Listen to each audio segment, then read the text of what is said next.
오늘 구원에 대해서 좀 여러분들에게 이야기하려고 합니다. 오늘 제가 주목한 성경 구절은 이겁니다. 내 믿음이 너를 구원하였다. 그 말씀들을 신약 성경에서 제가 좀 추려서 여러분들에게 구원이 무엇인가에 대해서 좀 설명해 봐야 되겠다. 그 생각을 가지고 오늘 섰습니다. 오늘 이제 본문의 주인공은 바디메오라고 하는 사람인데 거지이고 맹인이라고 이렇게 나와 있습니다. 우리가 경제적으로 어려운 사람들을 참 불쌍한 사람이라고 생각합니다. 해외에 가서 우리보다 경제적으로 어려운 사람들을 만나면 참 불쌍하다. 또 우리가 우리 자신이 경제적으로 낮은 지위에 있을 때에 스스로를 되게 불쌍하게 여기고 열등감을 많이 느낍니다. 그 중에 이제 최고가 바디메오일 수도 있었다. 그리고 거기다가 이제 바디메오는 장애까지 가지고 있었습니다. 맹인입니다. 근데 오늘 이 바디메오가 예수님을 만나서 눈을 뜨게 되었고, 눈을 뜬 다음에 주님을 따르는 삶을 살았다라고 하는 것에 좀 여러분이 초점을 맞추시고, 오늘 우리 삶에 구원이라는 게 무엇인가에 대해서 한번 정리를 해보면 좋겠습니다. 어쨌든 여러분들이 교회에 나온다고 하는 것은 또 그 교회에 나오게 된 여러분들의 이유가 질병일 수도 있고 가정의 불화일 수도 있고 개인적인 실패일 수도 있고 또 마음에 말할 수 없는 어떤 우울증과 공황장애와 고통스러운 질병들일 수도 있고 아니면 어떤 세속적인 이유일 수도 있습니다. 그런데 여러분들이 교회에 오셨다는 것은 여러분이 잘 모르는 구원이라는 게 필요하다. 비유를 좀 해보자면은 우리가 병원에 갈 때 누구도 큰 병이 걸렸다고 생각하고 병원에 가지 않습니다. 뭐 소화불량이 있고 등이 좀 불편하고 이래서 병원에 가는데 병원에 가보면 생각보다 우리가 중병에 걸려 있다라는 선고를 받을 때가 있습니다. 사실 우리가 교회에 나오는 것이 그런 것입니다. 여러분들은 아마 그냥 마음이 좀 평안해지려고 올 수 있습니다. 그런데 그 원인을 파헤쳐 보면 굉장히 심각한 것일 수 있고요. 여러분들이 교회에 친구를 따라서 나도 좀 믿음을 가져볼까? 그러면 좀 뭔가 나아지는 것이 있을까? 왔는데 생각보다 그 원인을 분석해 보면 여러분에게는 정말 심오한 그 구원이라는 게 필요한 거구나라는 걸 언젠가 깨닫게 될 수도 있습니다. 오늘 말씀은 로마서 말씀을 인용하면서 좀 시작하려고 하는데 누구든지 주의 이름을 부르는 자는 구원을 얻으리라 라는 말씀입니다. 한번 읽어보겠습니다. 누구든지 주의 이름을 부르는 자는 구원을 받으리라. 이 말씀은 사실은 구약의 요엘이라고 하는 그렇게 유명하지 않은 선지자의 말씀에서부터 인용이 된 건데요. 이 요엘 선지자가 이 말씀을 했습니다. 누구든지 주의 이름을 부르면 구원을 받게 될 것이다라고 했는데 그 말씀을 베드로가 예수님을 증거하면서 인용을 했고 그리고 오늘 바울이 또 로마서에서 온 인류에 대해서 구원을 선포하면서 누구든지 주의 이름을 부르는 자는 구원을 받으리라라는 말씀으로 정리를 하고 있습니다. 여러분 이 말씀에서 어디에 방점이 찍혀 있는 것 같습니까? 어디에? 주의 이름, 구원? 이 말씀의 방점은 누구든지에 찍혀 있었습니다. 왜 이 말씀이 되게 유명해졌냐면 요엘이 누구든지라는 말을 붙였기 때문입니다. 고대 사회에서 이런 구원이라는 건 사제나 종교적으로 특별한 영향력이 있는 사람들 아니면 인종적으로 좀 한정된 유대인들 내지는 사회에서도 신분이 높은 귀족들 그리고 여성들은 해당되지 않고 주로 남성들에게 이 구원이 있을 거라고 생각을 한 겁니다. 왜? 그게 실제로 사회에서도 바라보는 입장이었기 때문에 그래요. 그런데 요엘이 남자나 여자나 어떤 인종이든지 누구든지에다가 방점을 찍었습니다. 그리고 예수님의 복음은 사실은 누구든지 우리에게 구원을 주시는 이름입니다. 그럼 반대로 뒤집어 보면 누구든지 구원이 필요하다라는 것을 또 이야기하기도 합니다. 저와 여러분들은 뭐 남들보다 좀 좋은 조건을 가지고 있으면 구원이 필요 없다라고 생각합니다. 제가 어렸을 때, 좀 젊었을 때 초등학교 아이들이나 중고등학교 아이들을 사역할 때가 있었습니다. 그러면 얘네들은요, 자기보다 공부 잘하는 애들한테는 절대 전도를 안 합니다. 열등감이 있는 거예요. 내가 쟤한테 전도하면 내가 너보다 똑똑한데 네가 왜 날 전도해? 아마 그런 생각이 마음에 있었던 것 같습니다. 청년들에게 물어보면 자기보다 좋은 직장을 다니거나 자기보다 잘난 사람들한테는 전도를 안 합니다. 왜 그럴까요? 그 사람들에게는 내가 보는 입장에서 별로 복음이 필요 없다고 느껴지는 겁니다. 나는 가정이 불행해서 교회에 왔고, 나는 삶이 어려워서 교회에 왔고, 가난해서 교회에 왔고, 열등해서 교회에 왔고, 취업이 안 돼서 교회에 왔는데 저 사람들은 그런 조건들을 다 가지고 있는 것처럼 보이는 겁니다. 구원이 과연 그런 것이라면은, 여러분 세상에 좀 좋은 조건을 가진 것이 구원이라면 왜 제가 미국을 뻔질나게 사역을 하러 가겠습니까? 미국이 그렇게 좋으면 이민을 가야죠. 근데 저는 한 번도 그런 느낌을 외국에서 받아본 적이 없습니다, 사실은. 그럼 우리나라가 더 좋으냐? 여러분, 우리나라에 온 많은 사람들이 우리나라 사람처럼 살아간다고 해서 여기서 행복을 느끼느냐? 그것도 아니라는 거고, 우리나라가 비교적 스스로 목숨을 끊는 비율이 높은 나라 중에 속하지 않습니까? 물론 우리보다 확고하게 북유럽이 더 높은 수치를 찍고 있어 줍니다만은, 그렇게 복지가 있는 나라가 왜 그럴까에 대해서 생각을 해보면 우리보다 조금 더 나은 조건을 가지고 있다고 해서 그것이 구원이 아니다라는 것을 알 수가 있습니다. 자, 그러면 구원이 도대체 뭘까요? 오늘 네 사람을 여러분에게 좀 소개하려고 합니다. 첫 번째는 혈루증에 걸린 여인입니다. 우리 여성분들 하혈을 계속하는 겁니다. 통제가 안 되는 겁니다. 그것을 12년 동안 앓고 있었던 한 자매, 그 자매에게 마태복음, 이거는 마태, 마가, 누가 세 군데에 다 나오는 말씀인데요, 그 자매를 먼저 생각해야 됩니다. 질병. 그러면 이 사람이 질병이 낫기 위해서 예수님을 찾아갑니다. 그렇죠? 그랬을 때 마태복음 9장에 따라 안심하라, 내 믿음이 너를 구원하였다 하고 여자가 즉시 구원을 받았습니다. 그럼 이 구원이라는 것이 무엇일까에 대해서 여러분이 한번 생각해 보면 좋겠고요. 그것을 마가복음에서는 내 병에서 놓여 건강할지어다, 평안히 가라, 이렇게 했고요. 누가복음에서는 그냥 평안히 가라라고 이렇게 이야기를 합니다. 그러면 이 자매에게 구원은 어떤 것일까? 질병에서 낫는 것일까? 하면 분명히 그 이상의 무엇인가가 있다라는 걸 여러분이 느낄 겁니다. 자, 만약에 이 자매가 질병에서 낫는 것이 구원이었다면, 저는 지금까지 이런 크리티컬한 질병에 걸려본 적이 없기 때문에 굉장히 이미 구원을 풍성하게 갖고 있는 건가요? 저는 굉장히 건강할 때 주님이 필요했습니다. 왜냐하면 건강하다고 해서 그것이 구원은 아니기 때문에 그렇죠. 이 자매는 그 이상이 필요했던 것이고요. 실제로 그 이상을 누렸던 사람입니다. 자, 그 반대로 정신적인 고통을 겪고 있는 한 여성이 있습니다. 누가복음 7장 50절에 보면은 죄 많은 여인이 나오는데요, 이 여인은 아마도 매춘이나 성적으로 타락해서 그것을 통해서 돈까지 벌었던 것 같습니다. 근데 이 여인이 예수님께 나아왔습니다. 그리고 뭘 했냐면 향유를 다 부었습니다.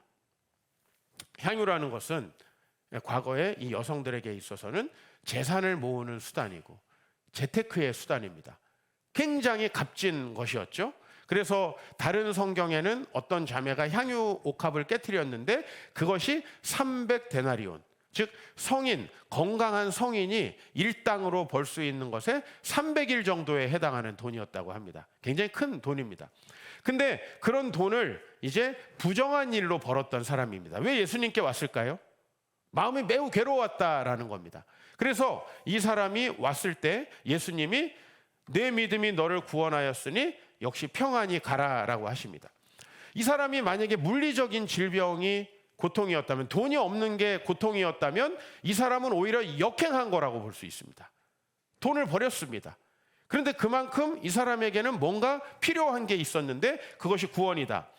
또 다른 하나의 케이스, 제가 지금 질병이 걸린 여인, 그 다음에 도덕적인 비난을 받고 있던 한 여성, 그 다음에 이제 세 번째는 나병 환자가 10명이 등장을 하는데 누가복음 19장입니다. 여러분, 문둥병 혹은 나병, 문둥병이라고 하는 건 옳지 않다 그래서 지금 성경에서는 나병으로 다 바뀌었습니다. 그런데 이제 이 질병은 확실한 것이 어떤 신의 저주를 받았다라고 하는 상징이었고, 공동체에 들어갈 수 없는, 즉 정상적인 사회생활이 되지 않는 질병이었습니다. 그런데 이 나병 환자 10명이 예수님에 의해서 치료를 받았어요. 근데 되게 독특한 것은 그 중에 한 사람만 예수님께로 왔다라는 겁니다. 예. 여러분, 만약에 우리가 질병이 고쳐지는 게 목적이라면 여러분, 의사 선생님에게 다 나아서 가가지고 제가 어떻게 살까요? 제 주님이 되어주세요. 이런 분들 안 계시죠? 다시 찾아가지 않았던 사람들은 그냥 예수님을 하나의 주술가, 어떤 의학적인 어떤 힘이 있는 어떤 사람이라고 생각했던 거예요. 그러나 그것이 해결됐을 때 찾아오지 않았는데 한 사람만큼은 찾아왔습니다. 그랬을 때 예수님이 내 믿음이 너를 구원하였다라고 합니다.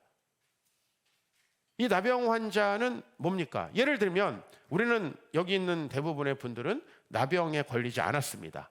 만약에 나병 환자에게 나병에서 치유되는 게 구원이라면 그는 그냥 일반인이 되는 겁니다. 그럼 우리 일반인은 되게 행복합니까?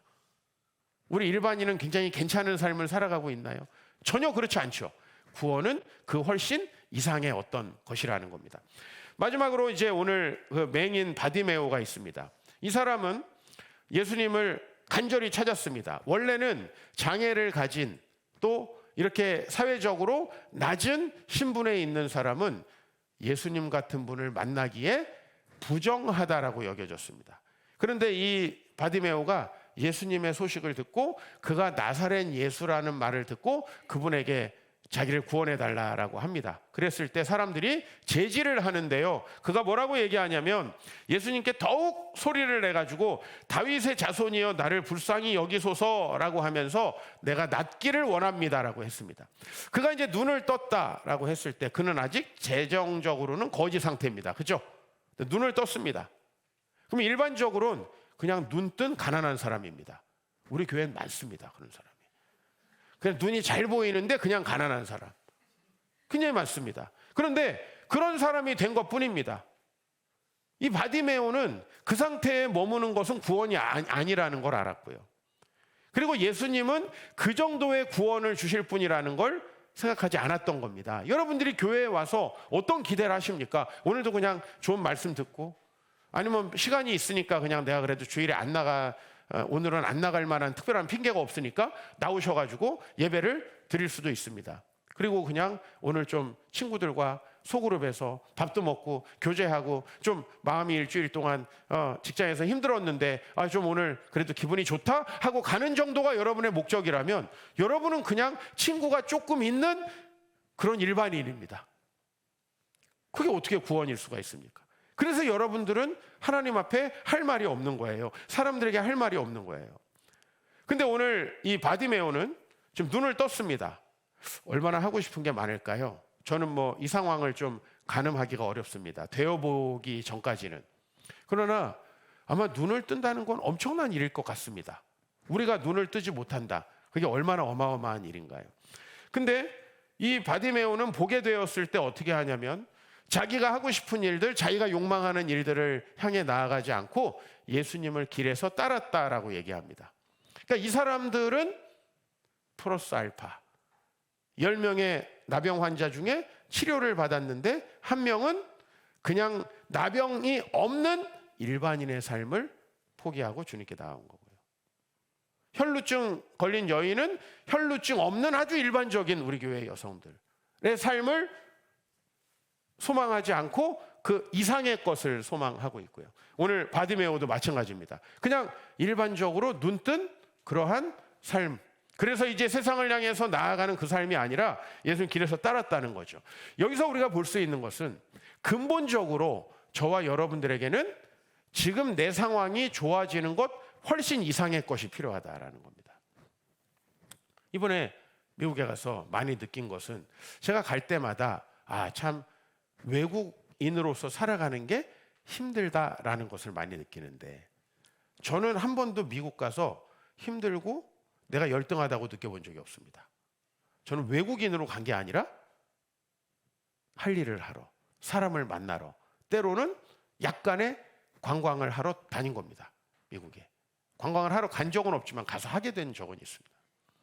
저는 어디 가든지 뭐야 얘네들, 나는 여기 놀러 왔는데, 난 여기 의미 있게 왔는데, 가치 있게 왔는데, 난 거기서 한 번도 열등감을 느껴본 적이 없습니다. 미국 사람이 영어하고 내가 한국말 하는 게 너무 자연스럽지 않습니까? 그죠? 그 사람들이 내 말을 못 알아듣나? 내가 그 사람들의 말을 못 알아듣나? 음식 시키는 정도는 넘버로 충분히 가능합니다. 나 번호가 있어요. 근데 거기서 사는 사람들은 본인들을 외국인 노동자로 생각하더라고요. 그게 이번에 굉장히 제 마음속에 묵직한 무엇인가를 줬습니다. 그곳에서 목사님들은 나랑 똑같은 입장에서 목회를 한다고 생각했는데 일종의 외국인으로서의 약간의 열등감. 우리는 다 맞벌이를 어쩔 수 없이 할 수밖에 없고 여기서 월세를 내려면 뭔가 놀 수 없는 그런 환경 속에서 살아간다는 것을 좀 알게 됐습니다. 그리고 자신들을 처음 생각한 거죠. 우린 거기도 한국 사람? 나도 한국 사람이라고 생각했는데 그게 아니라 나는 한국 사람이고 여긴 외국인 노동자라고 스스로 생각하고 있다는 것을 알고 참 그렇구나. 그러면 그분들이 이런 소망을 가질 수 있습니다. 시민권을 받는 거죠. 그럼 달라지는가? 거의 달라지지 않습니다. 신분에 대한 불안감만 좀 없는 것 같았습니다. 영주권을 받는다? 영주권을 받았다고 할렐루야 찬양하는 사람을 보지 못했습니다. 거의 똑같다는 겁니다. 그게 구원이 아니라는 겁니다. 이렇게 한번 비유를 들어보겠습니다. 북한에서 정말 많은 사람들이 한때 탈북을 했었습니다. 탈북하다 돌아가신 분도 많고 제가 이번에 광주에 가가지고 한 목사님을 만났는데 이분은 이제 중국과 러시아에서 다시 본국으로 잡히면 송환되는 그래서 숨어 살고 있는 그 북한 분들을 위해서 사역을 하시는데 정말 어마어마한 사연들이 있습니다. 그리고 다시 송환되면 죽을 수도 있는 환경 속에서 살아갑니다. 근데 이분들이 한국에 온다면 얼마나 많은 게 해결될까요? 탈북자분들을 만나서 한국에 오면은 문제가 해결되는가라고 저는 생각했고 축하를 했는데 그분들의 입장은 전혀 다르더라고요. 이분들이 정말 너무 배고파서 탈북을 했습니다. 그리고 이분들의 소원이 한국에 오자마자 이루어집니다. 좀 옛날식으로 말하면 흰쌀밥에 고깃국. 이게 해결이 됩니다. 근데 그것이 딱 해결되는 순간 이제 전혀 새로운 세계가 본인들에게 펼쳐진다는 겁니다. 그건 뭐냐면 이 잘 살고 똑똑한 남한 사람들이 사는 세상에서 우리는 뭔가라고 하는 생각에 빠져든다는 겁니다. 그리고 우리들은 앞으로 어떻게 살아갈 것인가에 대한 고민에 빠져들기 시작하고 그 정체성의 혼란부터 훨씬 더 심각한 일이 본인들한테 벌어진다는 겁니다. 그러면 나오지 말고 사시라요. 뭐 이럴 수 있습니까? 그것도 답이 아니잖아요. 그러나 확실한 건 그분들이 한국에 온다고 해서 그분들이 구원을 받은 건 아니었다라고 하는 사실입니다. 구원을 받은 건 아니었다. 우리 입장에서는 저 필리핀에서 열심히 한국어 공부해가지고 한국인 노동자가 돼서 거기보다 몇 배로 월급 받을 수 있는 이곳에 와가지고 취업을 하면 대단하게 문제가 해결될 것 같지만 실제로는 그렇지 않다라는 거죠. 이 정도의 조건이 좋아지는 것이 구원인가? 아니라는 겁니다. 그러니까 여기 네 부류의 사람들은 굉장히 드라마틱한 변화가 있었습니다. 그죠? 어느 날 심각한 질병이었는데 완전히 나았다. 우리가 얼마나 축하할 일입니까? 그죠? 자기의 과거의 그 비도덕적인 삶을 끊어내고 내가 이제는 더 이상 율락업을 하지 않기로 했어. 얼마나 축복할 만한 일입니까? 그런데 그거는 그저 아주 불행한 수많은 모순 속에 살아가고 있는 일반인이 되는 것일 뿐이라는 거죠. 돈이 좀 많거나 좀 적거나 좀 외롭거나 인기가 있거나 좀 잘생겼거나 못생겼거나 키가 크거나 작거나 하는 차이는 있지만 거의 우리가 차이를 볼 수 없는 그냥 일반인이 된다는 거죠. 그게 무슨 구원입니까? 그러니까 오늘 여기서 구원은 뭔가 그 훨씬 이상의 것들이 있다라는 겁니다. 그럼 도대체 그거는 무엇이었을까라는 겁니다. 그러면 그것은 우리 안에 있는 기본적으로 아주 본질적인 모순으로부터 벗어나는 것이다 라고 이렇게 오늘 여러분들에게 좀 설명을 해보려고 합니다. 세 가지의 모순인데요. 첫 번째는 도덕적인 모순이고 두 번째는 생사의 모순이고 세 번째는 무능의 모순이다. 제가 이렇게 한번 정리를 해봤습니다. 이건 제 나름대로 범주화한 거니까 그러나 우리가 모순 속에 있다는 걸 얘기할 수 있습니다. C.S. 루이스의 순전한 기독교라는 책이 있는데 그 순전한 기독교에서는 예수님을 안 믿는 사람들, 하나님이 없다라고 생각하는 사람들에게도 하나님을 증명하기 위해서 C.S. 루이스가 한 가지에 부정할 수 없는 사실이 있다라고 얘기를 합니다. 그건 뭐냐면 우리 인간은 전부 다 옳고 그름이라는 잣대를 가지고 살아간다라는 겁니다. 옳고 그름이라는 잣대. 그러니까 여러분이 어떤 일을 하면 불편하다. 아이, 편하게 생각해. 아니, 내가 성적으로 부정한 일을 하면 나 좀 불편해. 야, 편하게 생각해. 다 하는데 왜 그래? 뭐 좀 회사에서 부도덕적인 일을 하는데 야, 그 관행적으로 다 회사에서 일어나는 일이야. 여러분들이 이것이 불편하지 않으면 그건 인간이 아닙니다. 우리는 도덕적 모순이라는 게 있습니다. 왜냐하면 하나님은 우리에게 말씀을 주셨고요. 말씀이 없는 사람에게도 일반적으로 양심이라는 걸 주셨습니다. 즉 여러분들이 그래도 난 이렇게 살아야 돼 라고 하는 기준이 여러분 안에 있다는 겁니다. 그것은 어느 인간에게나 있다는 겁니다. 어느 나라에 속한 어느 문화권에 사는, 물론 그 옳고 그름을 판단하는 잣대는 시대와 상황에 따라서 약간은 다를 수 있습니다. 그러나 어느 시대에도 거짓말이라는 거에 대한 불편함은 우리에게 있고, 어느 시대에나 내가 결혼 이외에 성적인 쾌락을 취하면 불편함이 있는 것이고, 이 공통된 불편함, 내가 부정한 일을 행하고 잘못된 이득을 취하는 거에 대한 불편함은 어디에나 존재할 수밖에 없는 겁니다. 반대로 말하면 우리 안에는 도덕적 이상이라는 게 있다는 거죠. 그래도 난 이렇게 살아야 돼. 그건 종교인에게만 있지는 않습니다.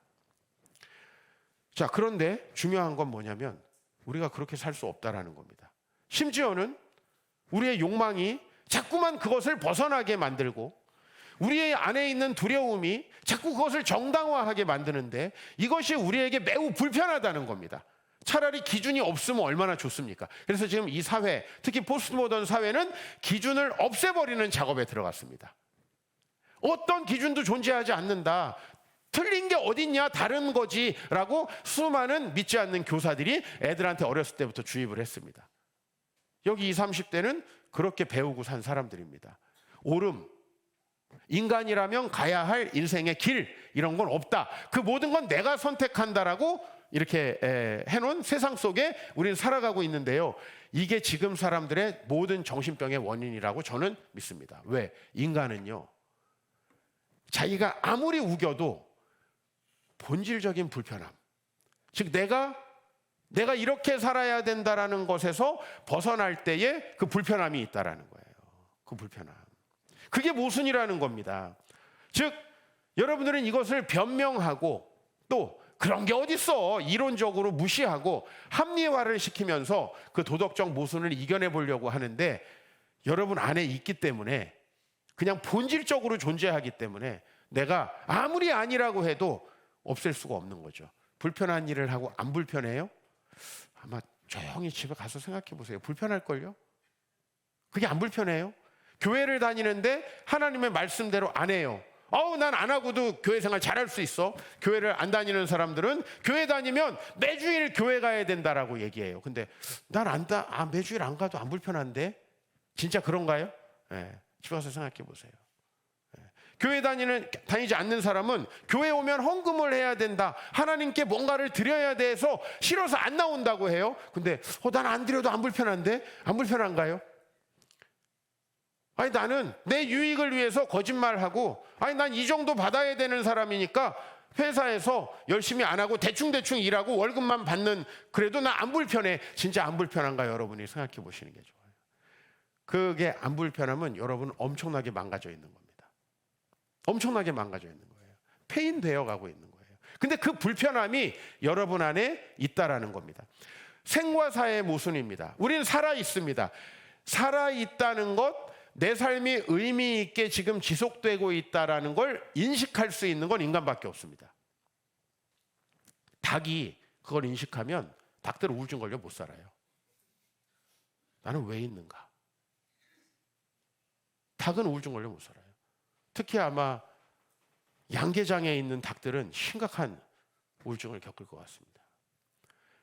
내가 살아있다, 즉 존재한다라는 거 말고요, 그냥 여기 있다라는 거 말고 내가 어떤 삶을 살아가고 있다라고 인식하는 게 인간밖에 없는데, 중요한 건 뭐냐면 우리에게 있어서 그 어떤 사실보다 확실한 것이 언제 올지도 알 수 없는 죽음이라는 것이죠.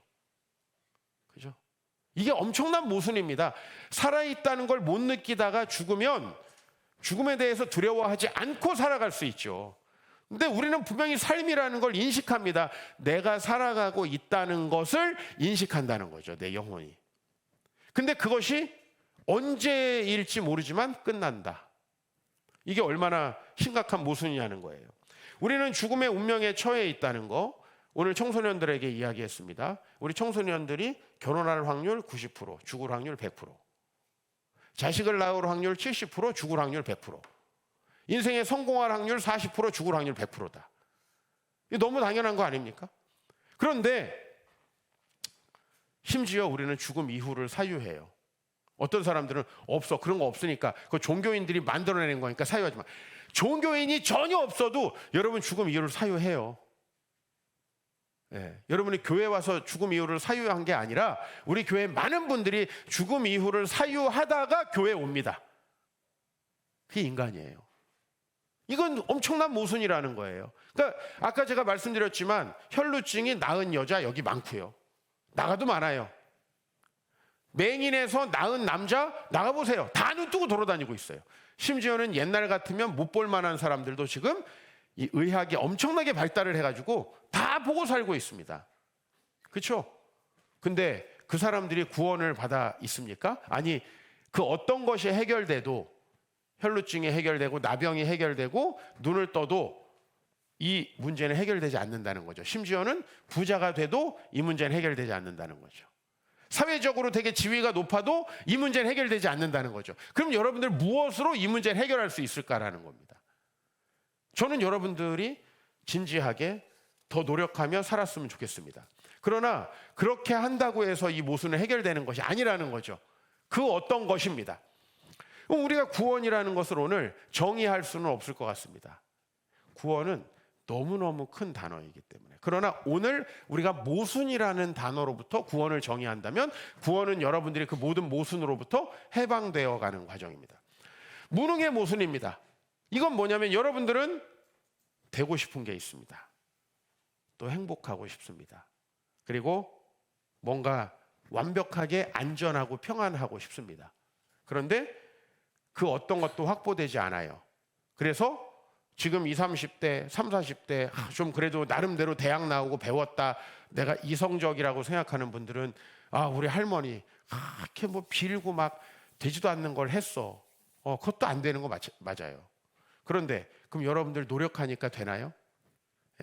우상을 섬겨도 노력해도 안 되는 거는 매한가지입니다. 이게 무능의 모순입니다. 우리가 원하는 게 있는데 절대로 이룰 수 없다라는 거죠. 그죠? 결혼을 하면 이루어지나요? 한 걸음 나갔다 두 걸음쯤 멀어지는 게 결혼이에요. 우리 유석영 제 지금 결혼 준비하고 있는데 준비하고 있어서 이 얘기를 하는 건 아닙니다. 그리고 왜 많은 형님들이 유석영제를 이렇게 측은하게 보는지에 대해서 한번 생각해 보셔야 됩니다. 왜 많은 결혼한 형제들이 엄청나게 축하하지 않는지. 예를 들면 많은 형제들이 왜 실업 상태에 있는 누군가가 취업을 했는데 엄청나게 축하하진 않는지. 그건 궁극적인 해결책이 아니라는 겁니다. 취업해갖고 다니고 있는 수많은 이 밖에 돌아다니고 있는 사람 중에 하나가 되는 것이고요. 수많은 결혼한 사람 중에 하나가 되는 겁니다. 그거는 여러분이 절대로 그렇게 소망하고 의지해야 될 건 아니라는 거예요. 절대로 이것을 폄하하는 게 아니고 저는 전도서의 말씀대로 가치가 어느 만큼 있는 것을 그 정도 가치로 이야기하는 겁니다. 나는 우리 아이들한테 결혼을 빨리 하고 꼭 20대에 하라고 얘기를 합니다. 그만큼 결혼은 소중한 것입니다만은 결혼이 구원을 주는 건 아니라는 거죠. 저는 우리 청소년들이 정말 자기 목숨을 다해서 지금 이 청소년기에 미래를 준비했으면 좋겠습니다. 왜냐하면 그렇게 준비하지 않는 것보다 준비하는 게 훨씬 낫다라는 걸 저도 알고 있습니다. 그리고 심지어는 저는 중고등학교 다닐 때 공부하는 게 별로 안 힘들었습니다. 기분 나쁘라고 드리는 말씀 절대 아닙니다. 왜 힘들지 않았냐면 저는 경쟁하거나 이기려고 제가 성공하려고 공부하지 않았습니다. 적어도 그때는. 그냥 내가 미래에 하나님의 말씀을 전하는데 나는 좀 더 준비해야 된다는 마음으로 공부했기 때문에 저는 공부가 하나도 안 힘들었어요. 그리고 저는 무슨 더 좋은 대학을 가고 더 1등하고 싶고 전 그런 마음도 없었습니다. 그냥 내가 가진 하나님께서 주신 달란트로 하루하루 최선을 다했을 뿐이고 그냥 그 결과가 감사했으니까 저는 그렇게 그게 힘들지 않았습니다. 근데 힘들지 않았던 건요, 제가 머리가 좋거나 아니면 열심히 노력하지 않았기 때문이 아니라는 것입니다. 내가 그것을 추구하는데 모순되지 않았다는 거예요. 내 무능의 모순으로부터 조금 저는 해방되어 있었던 것 같습니다. 뭐냐면 이런 것들이 구원의 상태입니다. 우리가 추구하는데 추구할 수 없어요. 얻을 수 없어요. 구원이라는 건 어떤 형태로 다가오나요? 능력의 차원에서 보면 여러분들이 누군가와 비교하고 내가 될 수도 없는 무엇인가가 되려고 꿈꾸지 않고 하나님이 나에게 주신 달란트와 내 삶의 목적을 찾아서 그것이 내 소원이 되는 것이에요. 좀 내가 아까 전에 여러분의 영혼과 육체가 좀 일치되어 간다라는 표현을 썼는데 그거죠. 내 자신이 모순으로부터 해방되려면 하나님이 나에게 목적하신 것이 있고 그 목적하신 것만큼의 하나님께서 나에게 능력을 주셔야 되는 거예요. 그래야 이게 모순에서부터 해방될 수 있는 거죠. 어느 정도 그런 것들을 느끼고 있는 것입니다. 우리 스스로가 해결하라고요. 도덕적 모순을 우리가 수련해서 생과 사의 모순을 죽음 이후가 어딨어? 그런 게 어딨어? 철학자들이 그렇게 우긴 사람들이 되게 많았습니다. 그러나 적어도 그 사람들이 죽음에 임박하면 그 다가올 미래에 대해서 매우 걱정하고 염려했다라고 하는 거. 그들의 죽음이 순탄치 않았다는 겁니다. 근데 저는 우리 아버지의 죽음이 하루하루 다가오는데 하루하루 다가올수록 제가 그 죽음에 의연하게 대처할 수 있다는 걸 알았습니다. 저희 아버지가 암으로 시한부 인생을 살고 있을 때 우리 시은이가 태어났기 때문에 내가 우리 시은이를 보고서 내가 처음 든 생각은 또 내가 이 딸에게도 이런 고통을 주겠구나. 아버지가 나를 떠나는 고통을 주겠구나. 지금 보니까 뭐 괜한 걱정이었던 것 같긴 해요. 제가 떠나도 우리 시은이가 뭐 그 정도 슬퍼할 것 같지는 않아요. 너무 슬퍼할 필요도 없고. 그런데 저는 그렇게 인생이 되게 비관적으로 보였어요. 근데 저희 아버지가 거의 죽음에 임박하셨을 때는 이 세상에 더 사시는 것보다 훨씬 더 좋은 천국이 기다리고 있는데 내가 그걸 너무 믿지 못하는구나. 빨리 죽으란 말씀은 전혀 아니죠. 그러나 하나님이 어떤 적절한 순간에 생과 사의 모순을 해결해 준다는 확신을 제가 얻게 됐습니다. 어차피 죽을 수밖에 없는 삶인데 그 삶을 해결하지 못한 채로 어떡하지라고 전전긍긍하는 저의 모습에서 그렇지. 영원한 삶이 보장되어 있고 그 삶이 지상에서의 삶보다 훨씬 아름답다면 그것이 이 모순을 해결할 수 있구나. 이걸 혼자 해결한다고요? 이거 어떻게 해결됩니까? 오늘 그런 모순에서 살고 있다가 전혀 그 생각을 안 해보다가 지금 목사님 설명한 걸 들어보니까 내가 이런 모순 속에 쌓여 있구나. 막 열심히 나는 부자 되려고 했는데 어느 날 여러분 어느 정도 부자가 되면 이런 생각이 드는 겁니다. 부자가 된다고 해서 내 근본적인 문제는 해결 안 되네. 취업만 하면 너무너무 좋겠다는 생각이 들었는데 이런 생각을 하고 취업을 안 하면 불교입니다. 그건 불교예요. 취업하면 뭐 하나, 결혼하면 뭐 하나 해서 안 하면 불교예요. 비록 내가 불가에 들어가는 그런 어려운 길일지라도 그 길을 가리라. 결혼하는 게 그게 기독교입니다. 이 삶에 우리에게 주어진 것을 감당하는 겁니다. 근데 중요한 것은 그 자체가 구원이 아니라 예수 그리스도를 통해서 그 자체가 하나하나 의미를 찾아가는 것이 구원이라는 것이죠. 이 모든 모순으로부터 벗어나는 겁니다. 도덕적 모순, 생과사의 모순, 그 무능의 모순들로부터 벗어날 수 있는 길은 바로 죽으시고 부활하신 예수님을 주인으로 받아들이는 것입니다. 그러면 여러분들은 그 모순이 해결된다는 사실을 알게 되고 이 말씀을 전한 제가 여러분들에게 진리를 전하고 있다는 것을 믿게 될 것입니다. 그리고 이게 가짜가 아니라는 거, 이게 심리적인 치유가 아니라는 거. 여러분들이 이 종교를 오늘도 교회 와가지고 좀 말씀 듣다 보니까 그래도 내가 일주일 동안 막 찌들어서 주가가 어떻게 변하고 내가 이번 주에 회사가 어떻게 매출이 변하고 내가 얼마나 안정적으로 이번 주에 수입을 벌어들였고 내가 이제 사업이 확장되겠구나라는 느낌과 언제 망할지도 모른다라는 그 사이에서 막 고민하고 있다가 전혀 다른 세계의 말씀을 들으니까 좀 마음이 치유된다, 이 정도가 아니라는 겁니다. 네, 그건 여러분이 종교에 국한되어지는 것이고요. 내 나병이 나았다고 해서 와, 잘됐다, 이제는 한번 세상의 쾌락을 즐겨보자 하고 나아갔던 9명의 나병 환자와 똑같은 사람이 돼버리고 만다는 것입니다. 믿음이 우리를 존재적 모순으로부터 구원합니다. 그분은 구약에서부터 줄곧 예언되었고, 제가 오늘 이 신약의 말씀을 설교하기 위해서 요엘이라는 선지자를 인용했는데요, 우리가 전하는 모든 복음은 여러분의 생각보다 훨씬 더 치밀하고 너무나 정확하게 역사 속에 예언되어 있다고 하는 사실입니다. 종교적 갈망을 그저 좀 채우는 방식으로, 혹은 여러분의 질병을 나으려고 교회에 오셨다면 그게 전부가 아니라는 사실을 아시길 바랍니다. 저는 거듭 말하지만 여러분들이 전혀 질병이 없는 상태, 여러분이 모두 다 부유하고 여러분들 모두가 바라고 있는 것들이 이루어진 상태로 사시길 바라는 사람입니다. 저는 여러분들이 누구보다 행복하기를 바라는 사람입니다. 그런데 제가 왜 그것이 전부가 아니라고 얘기하냐면, 그건 그냥 일반인이거든요. 좀 나은 조건을 가진 일반인이거든요. 좀 더 좋은 학교를 다니면 나을 것 같습니까? 그러면 여러분, 좋은 학교 다니는 사람은 전도 안 합니까? 더 모순적일 수 있고요. 부유한 사람들 전도 안 합니까? 저 사람은 돈으로 충분히 자기를 구원할 수 있다고 생각하십니까? 그 모순은 더 크다는 사실을 우리가 기억해야 됩니다. 자신의 현상의 문제를 해결하기 위해서 예수를 바라보는 분들은 눈을 뜬 바디메오가 세상 속에서 눈 뜨고 열심히 살다가 또 좌절하는, 탈북자가 한국에 오면 뭔가 해결될 것이라고 해서 한국에 왔는데 여전히 여기서 더 북한에서보다 비교의식을 가지고 우울증과 공황장애에 시달리는 탈북자가 돼버리고 만다는 것이죠. 그게 무슨 구원이고 그게 무슨 해결책입니까? 저는 훨씬 더 본질적인 것을 우리 주님께서 저와 여러분에게 주신다. 일시적으로 병이 낫고 장애가 해결되면, 여러분 그게 정말 좋다고 생각을 하면요, 장애가 없는 사람이 행복한가를 보세요. 걸어다닌다고 행복한가 보세요. 전혀 그렇지 않습니다. 우리보다 부유한 나라 사람들은 더 잘 살 것이다. 이번에 캘리포니아에 가서 저는 이제 정말 우리 강남과 비슷한 오랜만에 그런 교회에서 집회를 했습니다. 주차하기 되게 어렵고 막 복잡하고 막 이런 LA 이제 다운타운에 있는 교회에서 이번에 집회를 했는데요. 거기서 살기 때문에 좋다라고 하는 사람 한 명도 못 봤습니다.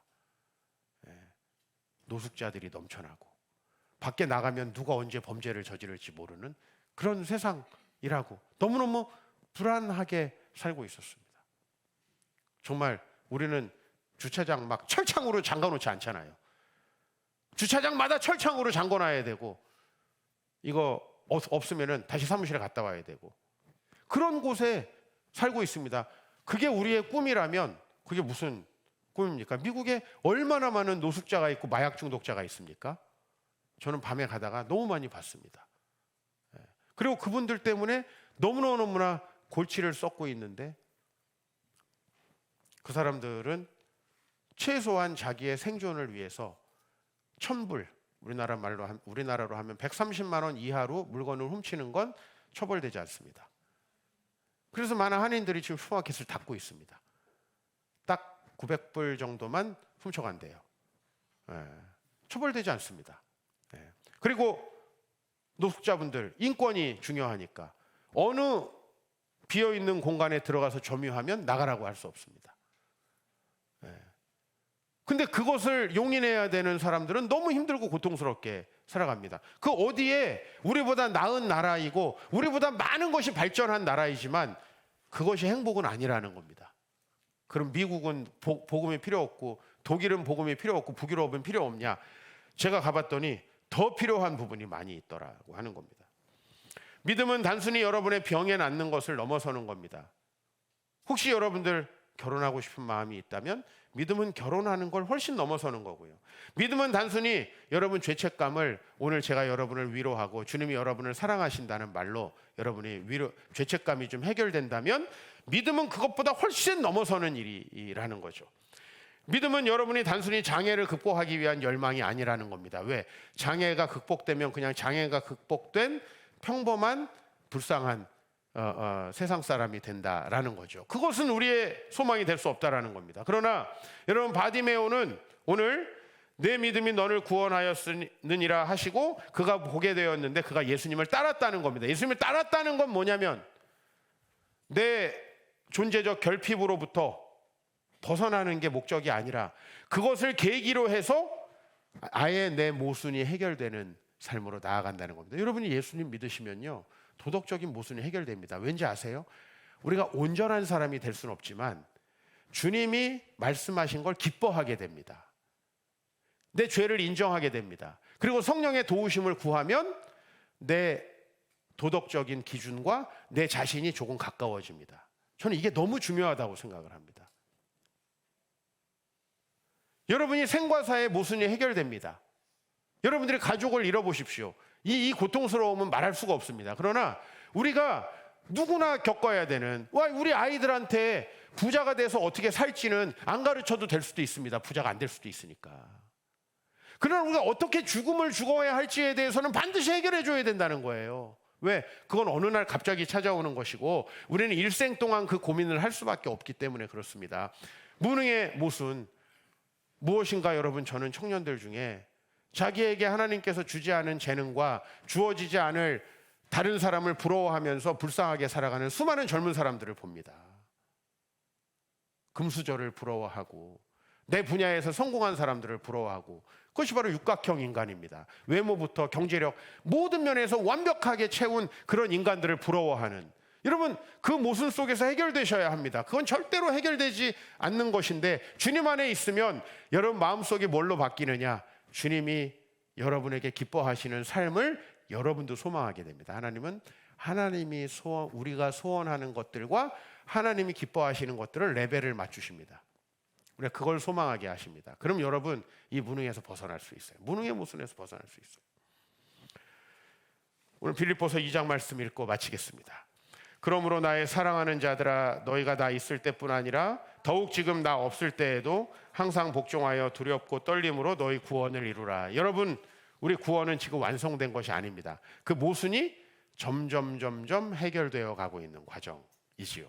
저도 마찬가지입니다. 이 모순이 완전히 해결된 것이 아닙니다. 그러나 확실한 것은 여러분이 이 모순으로부터 해결되면 그것은 마치 뭐와 비슷하냐면, 우리가 로켓을 발사하는데 만약에 그 로켓을 붙들고 있던 지지대의 쇠사슬이 끊어지지 않고 그걸 붙들고 있다면 이 로켓이 어떻게 되겠습니까? 우리는 그런 거거든요. 이 모순이 우리를 붙잡고 있으면 여러분은 절대로 더 나은 자유의 삶으로 나아갈 수 없습니다. 그러나 제가 기독교는 분명히 여러분에게 자유를 준다라고 분명히 말씀할 수 있습니다. 왜요? 여러분들이 부유한 사람을 부러워하면 그건 속박이죠. 부러워하지 않고 내 삶을 살아갈 수 있을 때 여러분은 부유하게 될 가능성이 훨씬 높습니다. 나보다 좋은 조건을 가진 사람을 막연하게 부러워하는 것보다 여러분이 주어진 달란트로 어떻게 하나님을 기쁘시게 할까 할 때 여러분은 훨씬 더 나은 사람이 될 가능성이 높다라는 겁니다. 그렇게 우리의 모순은 해결되어 간다라는 것이죠. 여러분, 구원 받기를 원하시죠? 그 구원이 여러분에게 이미 시작됐습니다. 그리고 사도 바울은 뭐라고 얘기하냐면 항상 복종하여 두렵고 떨림으로 너희 구원을 이루어 가라고 말씀하십니다. 우리의 구원은 진행 중입니다. 제가 나이가 드는 것이 나쁘지 않은 이유는 분명히 육신적으로는 퇴보하는 게 사실이지만 분명히 제 영혼이 자유하다라는 것입니다. 훨씬 더 자유하고 모든 속박으로부터 해방되어 가고 있고, 오늘 찬양하는 귀한 자매들로부터 저는 그것을 느낍니다. 저희 교회 10년, 15년 저는 오늘 여러분들의 모습을 보면서 내가 처음 만났을 때보다 훨씬 아름다워져 가고 있구나, 전 그런 생각이 들었습니다. 바로 그것이 기독교 신앙이고, 그렇게 우리의 삶을 긍정하고 우리의 삶의 모순들을 해결해 나가는 것, 이게 기독교 신앙이다. 또 삶이 여러분들을 속이고 슬프게 할 수 있습니다. 내 뜻대로 되지 않을 수 있습니다. 그러나 확실한 것은 여러분의 주님을 진짜 주인으로 영접하면 그 문제가 해결되어 가기 시작한다라는 것, 그 구원을 함께 누려가기를 주의 이름으로 축원합니다.